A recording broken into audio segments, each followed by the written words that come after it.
Look at the size of that head. Whoa, doggy. Ho, ho, ho. There he is. There he is right there. Oh, we're still tying up lines. It's been 5 minutes. Just inhaled that little hexifly there. Look at that, it's so cool.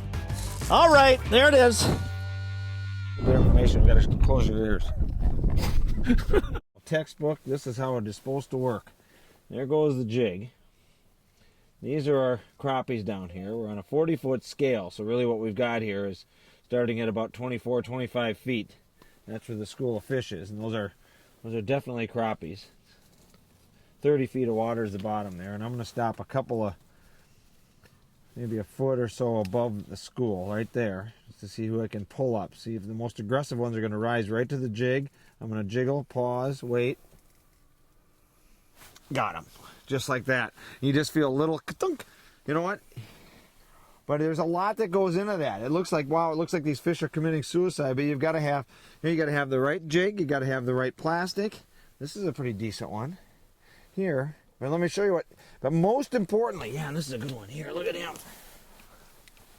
Most importantly here, the trick to this is being able, is this small little jig hovering in the water column down there.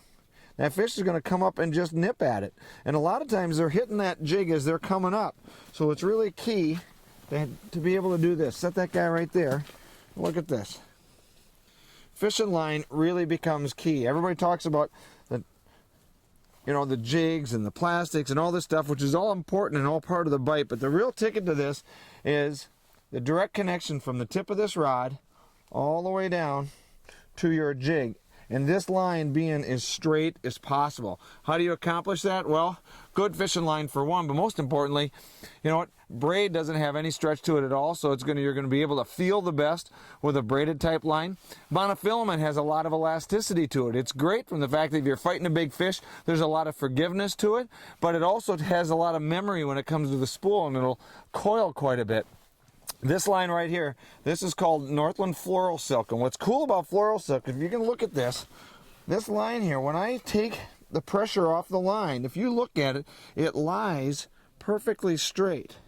So because what this is here is a combination of monofilament. It's got the knotability of monofilament, but it's also a fluorocarbon line, which means it's heavier and it's going to sink. And fluorocarbon is wonderful from that fact. It's actually got some weight to it. So when using a really small presentation in deep water, a line that's got some fluorocarbon in it, like a Fluorosilk, is actually going to help your line, your jig fall straighter, take out all the kinks in your line, and most importantly, make that tip of the rod as sensitive as possible in helping you catch more fish.